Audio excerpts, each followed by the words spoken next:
We remain steadfast in our commitment in delivering local news that matters. Stories that inspire. Enriching the lives of Filipinos in the Philippines and across the globe. This is your GMA Regional TV. Buong puso para sa Pilipino. Ini ang GMA Regional TV Balitang Bicolandia.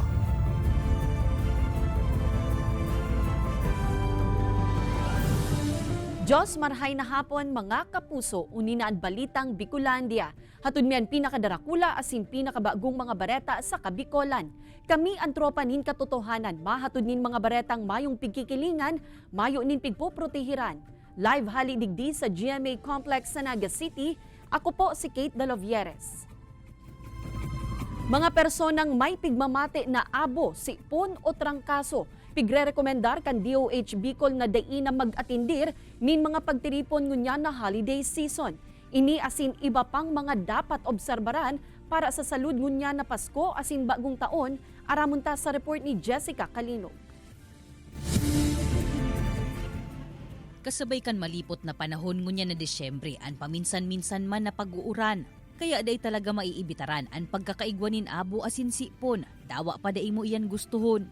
Kaya sa mga panahon man na ini, si Mary Ann, doble man subuot ang paglikay tuyong naiimbitaran sa mga pagtiripon. Urog na kon kaibanan an sa iyang santaon pa sa nang aki. Pagdakal na pa ang tao, na po kami, nagsisiparit na sa inda. Para po umaiwasan sa mga kahaw-araw sa abo, sipon. Siyempre po, pag aki pa, dahil mo siya mahapot, kung anong makulog niya.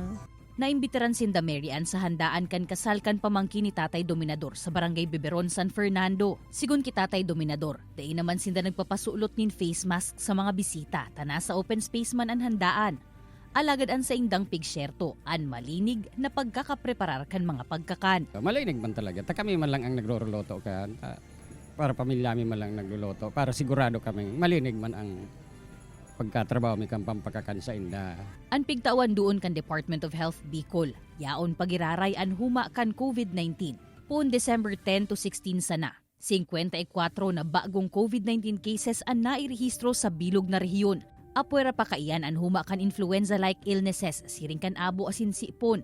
Kaya kun may pagtiripon ngunya na holiday season, ang ina-advise po talaga is kung talagang may mga sintomas na malala, may lagnat na din po, mga ganun, mas maganda po na sa bahay na lang din po muna.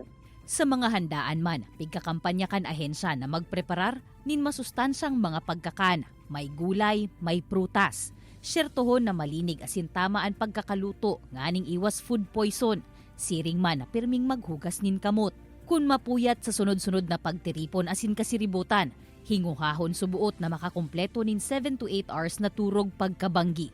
Nakakapataas man kaya ininin immune system, asin makakatabang na di katulos tamaan, nin ano manahelang. Kaibanan si Gerald Gandia, Jessica Calinog, Balitang Bicolandia. Panahabon sa sarong laundry shop sa Naga City sa pool sa CCTV. Sospek pwersahang niraot ang pintuan kan establishmento. Mga otoridad nagpagirumdum sa publiko para makalikay sa mga crimes against property ngunya na holiday season. Tutukan sa report ni Chris Novello. Sa pool sa CCTV ang panghaabon kan sarong lalaki sa sarong laundry shop sa barangay Bagong Bayan Sur, Naga City kan nakaaging aldaw. Sa sarong anggulo kan CCTV footage, mahihiling ang lalaki nakakopya sa laog kan establishmento na may bit-bit na eco bag. Nag-ala shopping galore ang suspect kasi nilalay ang cash na nasa 8,000 pesos. Maging mga nakakahon na fabric conditioner, daig ka ini pinatawad. Sigun sa staff kan laundry shop, pinersang raoton kan suspect ang side door kay nakalog ini sa nasambitan ng establishmento. Nangalas ako dahil man kami dyan dati nag-aagi, hindi kami nagbubukas sa roll-up. Pag abot ko, bukas na yung pinto. Kinutuban ka naman. So naghinala na ako na garo may naglaog, tapos nakahiling akong box din sa ibabaw ng lamis, tapos karanat na din sa mga box. Susog sa mga otoridad, makakatabang kutaan ang CCTV kan establishmento. Alaga di malinaw ang nalaogon kan suspect, kaya padipisil man ginari ang pagsusog digdi. Sangon niya, nagpapadagos pa ang ginigibong investigasyon kan mga otoridad sa insidente. Ninhuli kan pigdalaom ang pagdakol kan mga crimes against property ngunya na holiday season, siring kan pangahabon. Liwat na nagpagirumdom ang mga otoridad na maging rigmat asin ipasiguro pirmi ang mga gamit. Dahil kita basta-basta magtiwala, lalo na sa mga dahil kabisto, nga ni iko kita permining ko yan. Ning pagkakataon para portihiran sa tuyo mga gamit. Makulang mga gamit pati sa tuyang sa diri na dahil mabiktima ng anuman na kriminalidad. Kay banan si Jovel Obiso, Chris Novello, Balitang Bicolandia.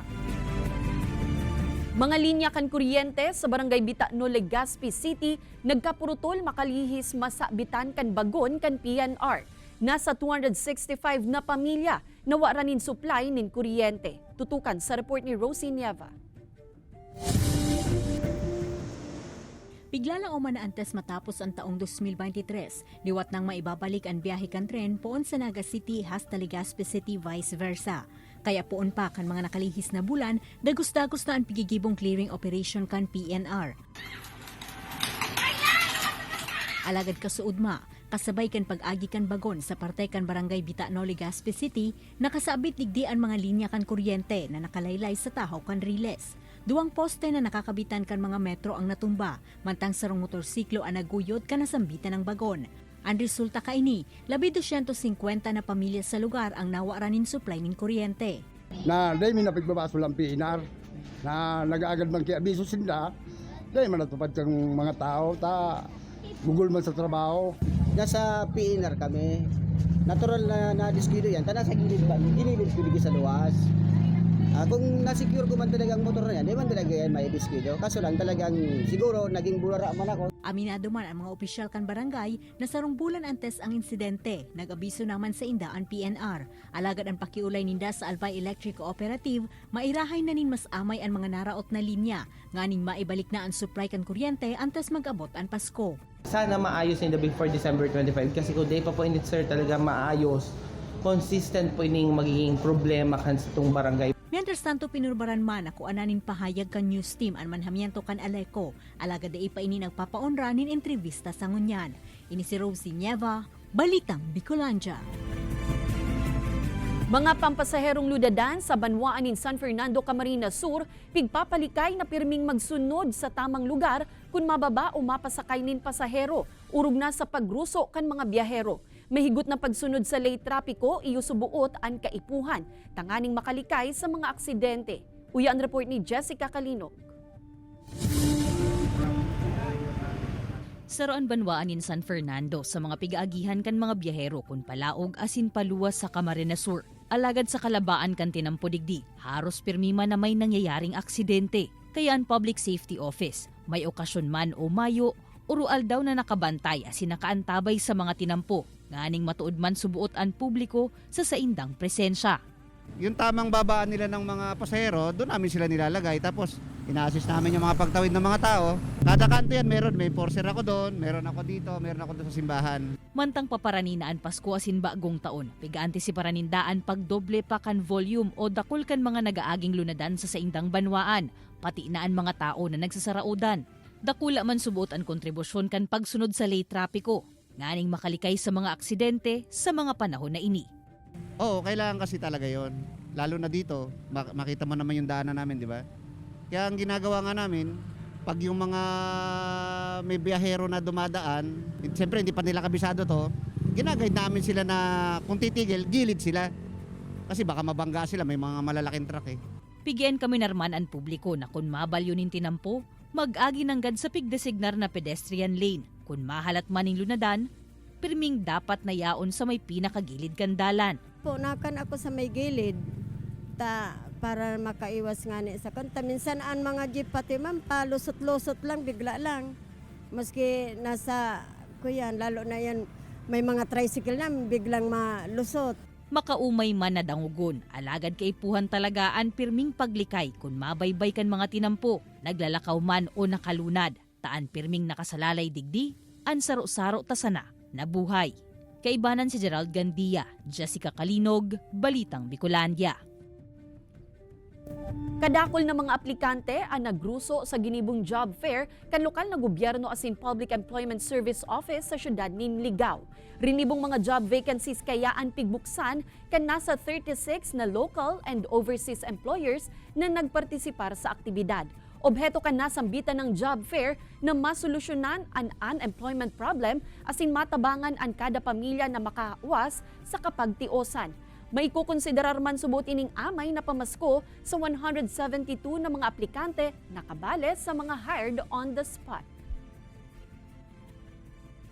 Maganda po yung programa na inilunsad ng City Government of Ligao para sa mga first-time job seeker and then sa mga fresh graduate.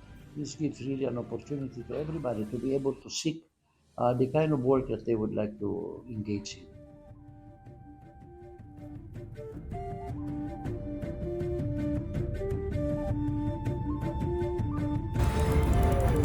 Ini ang GMA Regional TV Balitang Bicolandia.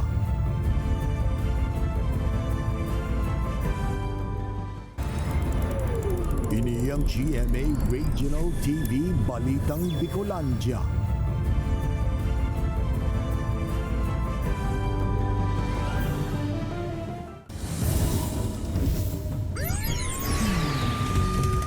Sarong nagaandar na generator set sa Laugkan Compound kan Eastern Bicol Medical Center sa Virac, Catanduanes ang nasulo. Tulos man na nagresponde ang BFP Virac asin makalihis ang pirang minuto na ideklarar na ining fire out. May uman inakulugan sa insidente alagad poko mas o menos 8,700 pesos ang kantidad kan nadanyarang genset. Nagpapadagos pa ang investigasyon kan mga otoridad sa insidente. Nagpagirumduman ang BFP sa publiko na doblehon ang pag-iingat urog ng ngunya na holiday season. Tanganing malikayan ang mga insidente nin kasulo. Then kung magsisimba po tayo, simbang gabi, so kailangan po patayin natin yung mga appliances natin. Huwag nating iiwan nakabukas. Kasi sa mga nakarang sunog po, kadalasan na nagiging sanhi is yung mga naiiwang nakasaksak na mga appliances. Rata sa kamot kan mga otoridad ang sarong 47 anyos na lalaki sa barangay Kasugad, Bula, Camarines Sur. Sa ginibong search warrant operations kan mga otoridad, nakuha sa posisyon kan suspetsyado ang 5 gramo kan pigtutubudang shabu na nasa 34,000 pesos ang kantidad. May nakuaman nin kalibre 38 badil sa iyang mga gamit. Kabali na ang pirang bala kaini. Maatubang ang sospek sa patong-patong na kasong pagbayular sa Comprehensive Dangerous Drugs Act of 2002 asin illegal possession of firearms. Pinahiwas na Center Island sa intersection kan Diversion Road, Tabuco, Mabolo area, nagkakaw sa subuot nin magabat na bulos nin trapiko. City Engineer's Office kan Naga hinagad na sa DPWH ang redesign sa patrabaho. Ang detalye, aramon ta sa pagtutok live ni Chris Novello. Chris?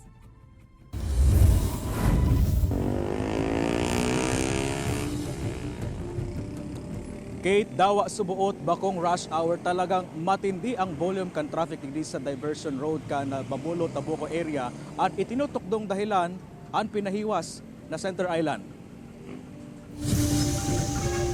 Bako man rush hour alagad araw kaini kagabat ang bulos kan trapiko sa intersection kan Diversion Road Tabuco asin Mabolo Bridge sa Naga City.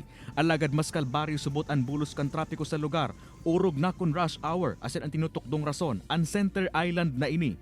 Pinahiwas kaya kan DPWH ang existidong Center Island sa lugar. Makalis ang ginibong widening sa tulay na nagkukonekta sa barangay Mabolo asin Tabuco. Alagad sigun sa mga motorista. Nagpadakula nila yung island na yan. Set set para sa dito niya. Malala talaga sir, pero terminal lang araw ganyan aldaw. Aminado man ang City Engineer's Office kan syudad na nagkakaw sa ining pagabat sa bulos kan trapiko sa lugar. Sa katunayan sa ginibong inspeksyon kan mga otoridad, nanotara na may daitama sa disenyo kan Center Island kun kaya may nangyayaring choking kan mga bihikulo. Ang choking po kaya, nagluluwas ka sa National Highway one at a time. Ang volume kan traffic medyo mahibog.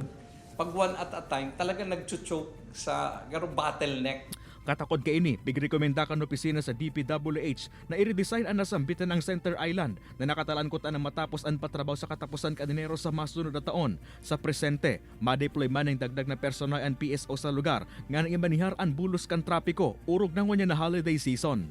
So pakiulayan ta na kung may ka man sa ng tuyo, igdi sa may Tabuco, Mabolo area, sa may tulay, duman ka na mag-agi sa may diversion na ito, itong bypass road.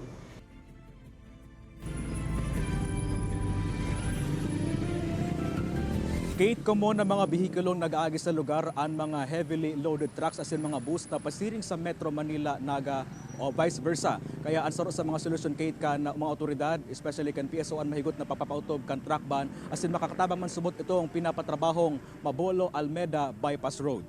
Kate? Alright, Jos Mabalos, Chris.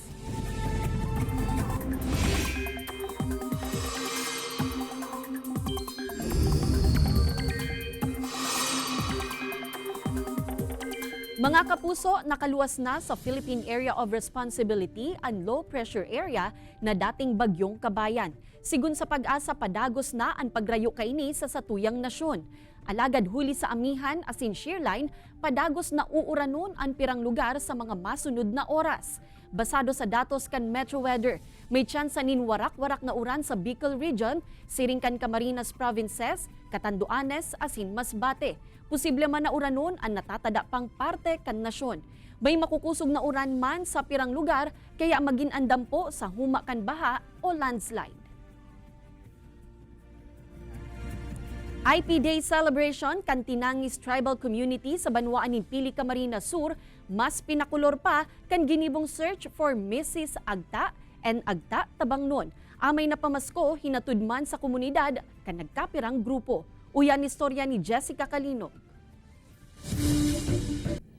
Sa may pamitisan kan Mount Isarog, sa parte kan Barangay Tinangis, Pili, Camarines Sur, mahihiling ang mga katutubong Agta asin Agta Tabangnon. Sa selebrasyon kan sa indang IP Day, nagpagarayo na nin kubo ang 4 na zona kan barangay, naan mga disenyo, produkto asin mga ginusi kan mga katutubo. Igwaman ni nakadisplay na mga katutubong tasa asin mga plato, nagibo sa bagol kanyog. Sarong kubo man ang agaw atensyon kung sain an atop, gibo sa pigtaraid na barani kan batag. Dahil po sa kami paratano. Iyan ang samong nagugusi. Iyan ang samong pagbuhay. Iyan po ang Pati inaan gayon kan mga Agta asin Agta Tabangnon, pigbida man kan grupo. Sa primerong pagkakataon, isinagibo ninda ang search for Mrs. Agta and Agta Tabangnon. Dahil ninda ikasupog ang pagiging Agta po ninda. Daw nga ni po sinasabing Agta pero proud pa din po giraray sa pagiging Agta po. May patalan competition man ang 5 mga kandidata. Asin ang huring piglabanan ang long gown. Nagibo sa indigenous materials. Kung sa inang ibabaw digdi ang outfit ni Aiza, nagibo sa abaka. Po, ayun na po talaga rin pong kangaki pa po kami. Iyon na anak po ay ni Papa, mas kanong abaka. Tapos inahagot niya po itong hinihibong bandala. Sigun sa LGU Pili, saro ang tribal community sa mga rason kung taano tayo unique an sa indang banwaan. Kaya maut nindang mapreserbar ang mayamang kultura na igwasinda. Ang pagkakaigwa ng IPDD is another good attraction na pwede pong ibalangibog ta sa mga kataraid ng banwaan. Kaya po, mas magayon po na ipagpadagos nindo si mga dati talaga yung pigigibo. Kasabay kaini, naghatod manin amay na pamasko ang pirang pribadong grupo asin mga individual sa Tinangis Tribal Community. Arog kan pigtutulod kan IP community. Lugod, mahiling man subuot kan publiko, ang importansya kan sa indang presensya. Nasinda, parte man, asin may papel sa komunidad. Ini si Jessica Kalinog, Balitang Bicolandia. Ini ang GMA Regional TV Balitang Bicolandia.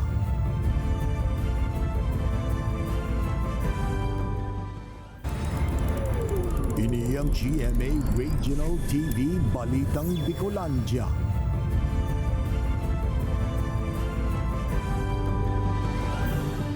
Task Force paputok sa Naga City formal nang nag-convene asin pig-aktibar.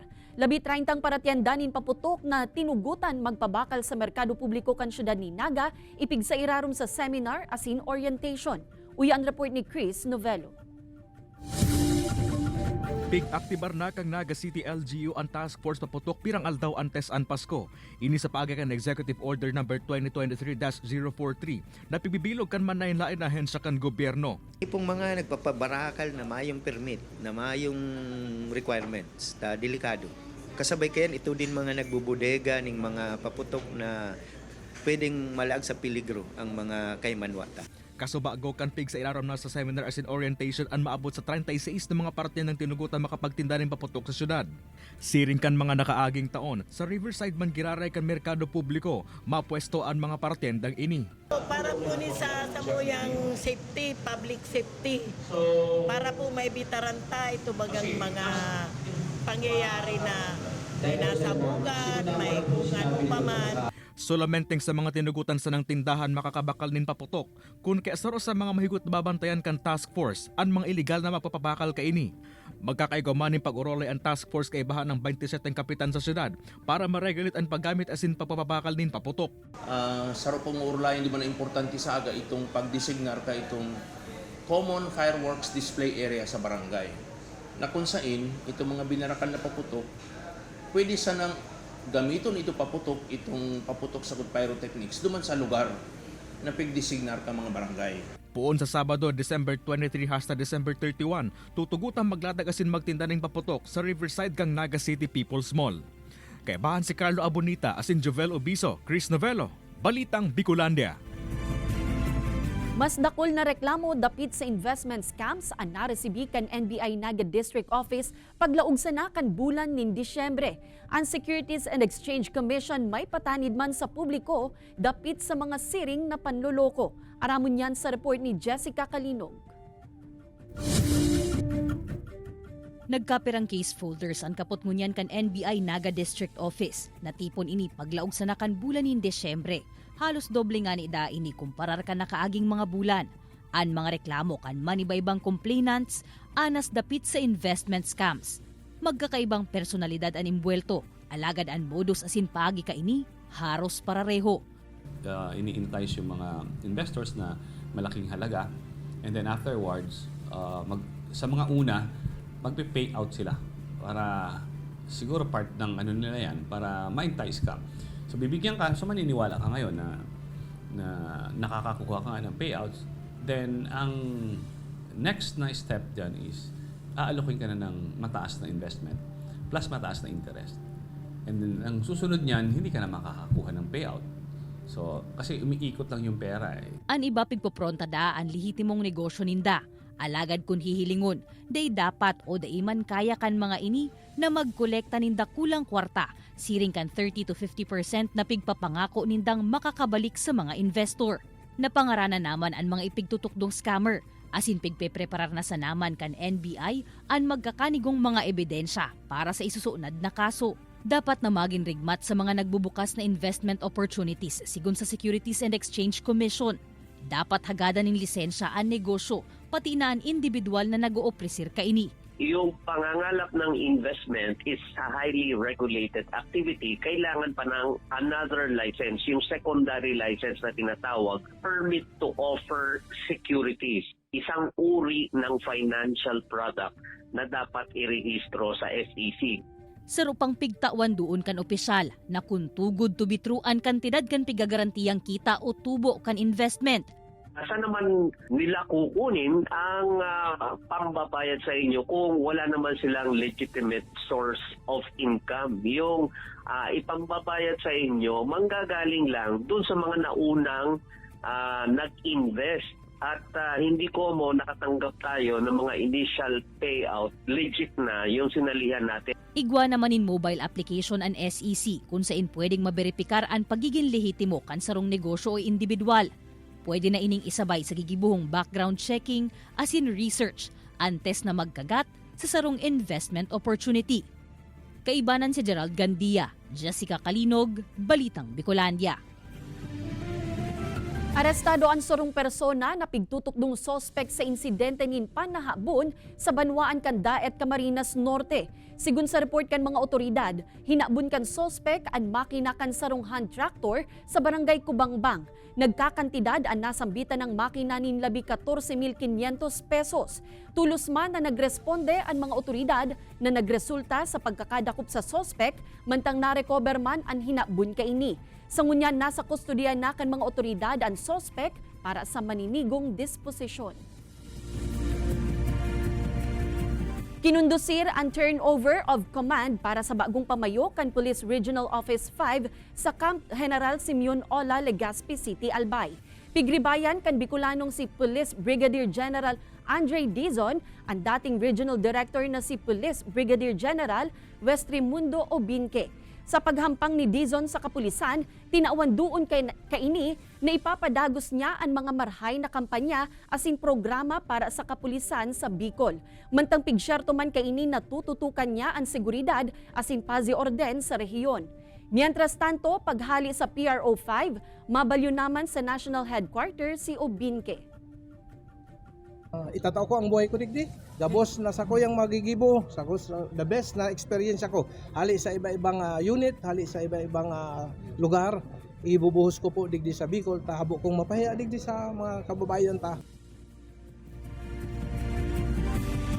Tanganing maibalik ang dating itsura asin mas maging matibay pa ang pundasyon, nagkasararo ang grupo kan mga arkitekto para sa rehabilitasyon kan mga lumang simbahan sa probinsya nin Albay. Saro sa mga enot na pigtrabaho ang St. Dominic de Guzman Church sa Banwaan kan Santo Domingo na pinunan na ipatindog kan taong 1789 asin natapos kan 1832. Libre ang pigtataong serbisyo kan grupo na obhetong mapreserbar ang lumang istruktura. Labi man ang pasasalamat kan simbahan sa tabang na ini kan nasambitan ng grupo. Ang nasambitan ng simbahan saro sa pirming pigdudumanan kan mga bisita asin ikinakasal sa probinsya. Huli sa gayon kaini dawa luma na asin ang natural kaining itsura. Para sa nasambitan ng simbahan, malibot pa ang grupo sa ibang lumang simbahan sa probinsya para sa gigibuhong inspeksyon. Voluntary po ito. Based po dun sa napag-usapan namin ng church, sa kanila po yung materials and sa amin naman po yung yung knowledge po about dun po sa gagawin pong project.